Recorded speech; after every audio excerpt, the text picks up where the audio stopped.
Radhe Radhe everyone. आज हमने बड़मास का व्रत रखा। हम सब लोगों ने, जो भी सुहागन औरतें होती हैं, वो सभी अपने पति की लंबी आयु के लिए और उज्जवल भविष्य के लिए बड़मास का व्रत रखती हैं। जैसे करवा चौथ का व्रत रखते हैं, ऐसे ही ये भी व्रत रखा जाता है। तो चलो हम आज कहानी कहते हैं। सीधे हाथ में थोड़े से चावल लेंगे और फिर कथा करेंगे। सावित्री और सत्यवान की कथा होती है इसमें। बड़मावस में जेठ मास की अमावस्या को यह मनाई जाती है। इसमें बड़की की जाती है। इसमें हम कथा करेंगे। वो कथा हम कहते हैं। चलो देखते हैं। एक राजा था, उनके कोई संतान नहीं थी। एक दिन उसने बड़े बड़े पंडितों और ज्योतिष विद्वानों को बुलाया। राजा ने सबको अपने आसन पर बिठा दिया और उन्होंने पूछा कि मेरे कोई भी संतान नहीं है। ब्राह्मणों ने बताया कि आपके एक कन्या जन्म लेगी और विवाह के 1 साल के बाद वो विधवा हो जाएगी। राजा यह सुनकर सोच में पड़ गए। 1 साल के बाद उसके एक पुत्री ने जन्म लिया उसके घर में। उस लड़की का नाम सावित्री रखा गया। 17 वर्ष के बाद जब वह यौवन अवस्था में आई ना, तो उसके पिता को उसकी शादी की चिंता हो गई। तब पिता ने नारद जी को बुलाया और अपना सारा हाल कह सुनाया। उनसे क्यों चिंता थी उनको, इसलिए। तब नारद जी कहने लगे, हे राजन, तुम अपनी पुत्री से कहो कि वह अपने लिए कोई योग्य वर खुद ही ढूंढ ले, फिर उसी से शादी कर देना। राजा ने अपनी पुत्री को अपने पास बुलाया और नारद जी ने जो उसे बात कही थी वो अपनी बेटी को कह सुनाई। सावित्री भी उनकी बात मान गई और पति की खोज की यात्रा के लिए चल पड़ी। एक सत्यवान नाम का लड़का था और लकड़ी काट रहा था। सावित्री उसे देखकर उस पर मोहित हो गई और उसने अपने पास बुलाया। उससे उनका नाम पूछा और माँ बाप का भी पूछा कि तुम कौन हो, तुम्हारे माता पिता कौन है। सत्यवान ने कहा कि मेरे माता पिता तो अंधे हैं और मैं उन्हीं के साथ रहता हूँ इस जंगल में और लकड़ी काट कर अपना गुजारा करता हूँ। सावित्री ने उससे शादी करने को कहा। सत्यवान हंसने लगा और कहा, तुम महलों में रहने वाली रानी हो और मैं जंगल में रहता हूँ, तेरा मेरे साथ गुजारा नहीं होगा।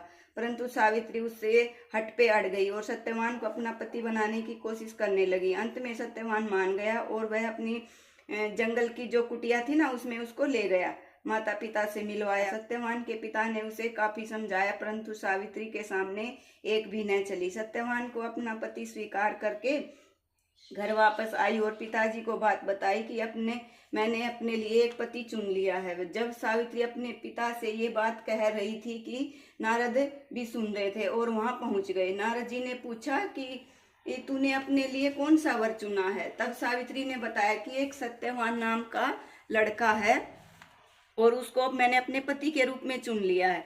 तब नारद जी बोले, उसमें तो सब गुण है, परंतु वह विवाह के 1 साल के बाद उसकी मृत्यु हो जाएगी, इसलिए तू कोई दूसरा वर चुन ले। सावित्री ने कहा, हिंदू नारी एक ही बार पति को चुनती है, इसलिए चाहे कुछ भी हो जाए मैं उन्हीं से अपनी शादी करूंगी। माता पिता के बहुत समझाने पर भी वह नहीं मानी। तब नारद ने उन्हें आशीर्वाद दिया कि तेरा कल्याण हो। यह कहकर नारद जी चले गए।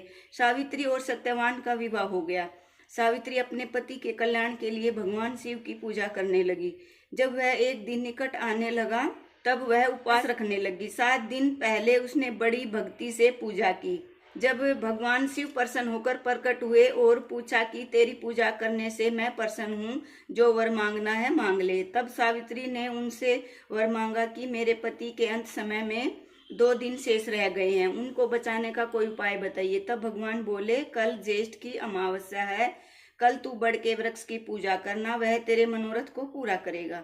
तब सावित्री ने वैसा ही किया, रात्रि जागरण भी किया। सुबह जब सत्यवान जंगल को जाने लगा, तब कहने लगी, मैं भी तुम्हारे साथ चलूंगी। सत्यवान ने मना किया, परंतु सावित्री नहीं मानी।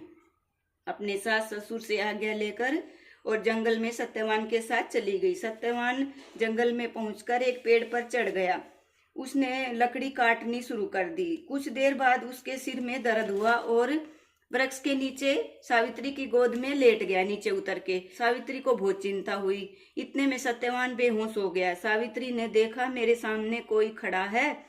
उसने पूछा, आप कौन हो। तब उसने कहा, मैं धर्मराज हूँ, मैं तुम्हारे पति के प्राण लेने के लिए यहाँ आया हूँ।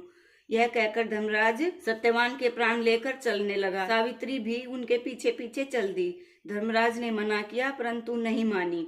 तब उसने कहा, अपने पति के अलावा कोई 3 वर मांगो। सावित्री ने कहा, प्रथम मेरे सास ससुर की आंखें ठीक हो जाएं, दूसरा उन्हें राज्य वापस मिल जाए और तीसरा मैं पुत्रवती हो जाऊं। धर्मराज ने कहा, ऐसा ही होगा। यह कहकर वह आगे चल दिए। आगे जाकर पीछे मुड़कर देखा तो सावित्री भी उसके पीछे पीछे आ रही थी। तो वह गुस्सा होकर कहने लगे, अब क्यों मेरे पीछे पीछे आ रही है? अब तो मैंने सब कुछ कह दिया तुम्हारे लिए, सब कुछ दे दिया। मैं अब तो मेरा पीछा छोड़ो। आपने मुझे पुत्रवती होने को कहा है, परंतु मेरे पति को तो आप ले जा रहे हो, तो मैं पुत्रवती कैसे हो सकती हूँ? धर्मराज चक्कर में पड़ गए। वे सावित्री से बोले, तूने तो मुझे जाल में फंसा लिया। अब तू जा और अपने पति के पास पहुंच जा। जैसे ही तू अपने पति के पास पहुंचेगी, तेरा पति जीवित हो जाएगा। वह अपने पति के पास आ गई। उसका पति जीवित हो गया। पति को देखकर हंसने लगी। दोनों आपस में मिलने लगे। तभी सत्यवान और सावित्री अपने घर आए। घर आके देखा तो माता पिता की आंखें भी ठीक हो गई। राज्य भी वापस मिल गया।